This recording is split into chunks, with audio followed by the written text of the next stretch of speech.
ఇంట్లో ఎప్పుడైనా పాలు విరిగినప్పుడు అందరికీ గుర్తొచ్చేది కలకని. అది తియ్యగా ఉండటం వలన కొంతమంది తింటారు, కానీ కొంతమంది తినరు.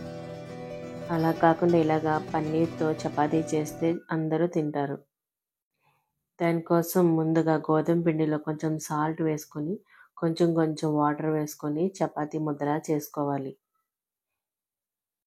దీన్ని ఒక 10 మినిట్స్ పక్కన పెట్టిన తర్వాత దీనిలోనికి కావాల్సిన ఆనియన్స్, పచ్చిమిర్చి, కొత్తిమీర ఈ మూడింటిని కట్ చేసుకొని ఒక మిక్సింగ్ బౌల్లోకి వేసుకోవాలి.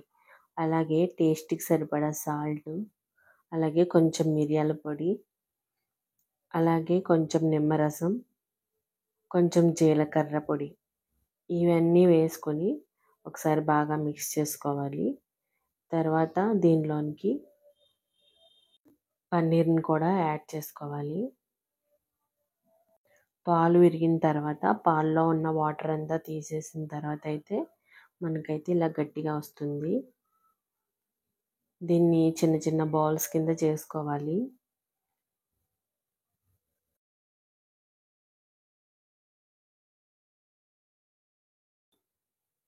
తర్వాత చపాతీ ముద్దను తీసుకొని ప్లేట్లా పెట్టుకొని చపాతీ ముద్దని దానిపైన ఈ బౌల్ పెట్టి చపాతీ పిండితో మొత్తం క్లోజ్ చేయాలి. ఇలా క్లోజ్ చేసిన తర్వాత దీన్ని చపాతీలాగా చేసుకోవాలి. కొంచెం పిండి వేసుకొని రెండు పక్కల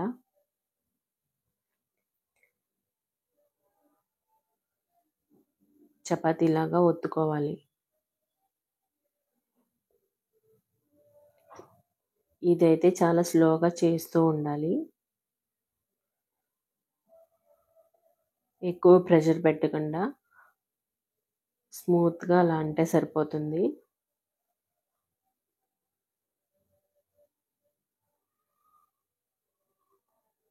ఈ విధంగా చేసుకున్న తర్వాత ఒక ప్యాన్ పెట్టుకొని ఆయిల్ వేసుకొని చపాతీని రెండు వైపులాగా కాల్చుకోవాలి. ఒకవైపే ఎక్కువసేపు ఉంచకూడదు, అటు ఇటు కదుపుతూ ఉంచుకోవాలి. ఫ్లేమ్ అనేది మీడియంలో ఉండాలి. మీడియం టు హై పెట్టుకుంటూ చపాతీని రెండు వైపులా ఈక్వల్గా రెండు వైపులా కూడా కాల్చుకోవాలి.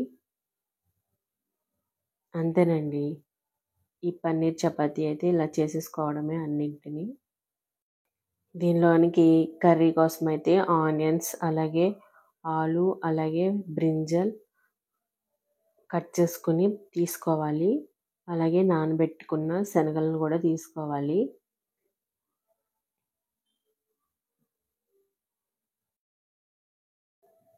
అలాగే ఒక 2 పచ్చిమిర్చిని కూడా తీసుకోవాలి. ఒక కుక్కర్ పెట్టుకొని ఆయిల్ యాడ్ చేసుకుని ఆనియన్స్, అలాగే పచ్చిమిర్చి, అల్లం వెల్లుల్లి పేస్ట్ ఇవన్నీ కూడా కొద్దిసేపు ఆయిల్లో ఫ్రై అవ్వాలి.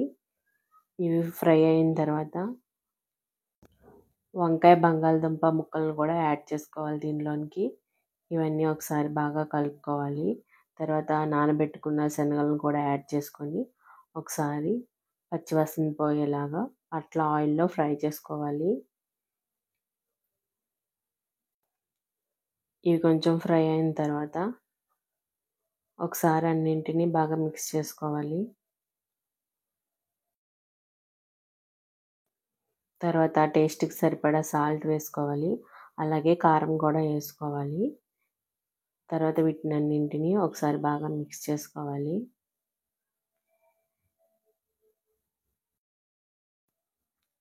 దీనిలోనికి కొంచెం జీలకర్ర పొడి, ధనియాల పొడి, అలాగే గరం మసాలా వేసుకొని ఒకసారి బాగా కలుపుకోవాలి.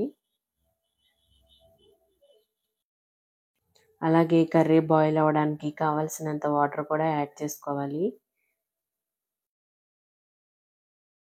మసాలాలన్నీ వేసిన తర్వాత ఒకసారి బాగా మిక్స్ చేసుకున్న తర్వాత కుక్కర్ యొక్క లిడ్ని అయితే పెట్టుకోవాలి. 3 to 4 విజిల్స్ వచ్చిన తర్వాత కుక్కర్ ఓపెన్ చేసుకొని ఒకసారి గ్యాస్ ఆన్ చేసుకోవాలి. కొంచెం కొత్తిమీరని కూడా వేసుకోవాలి. తర్వాత అన్నింటిని ఒకసారి కలుపుకోవాలి.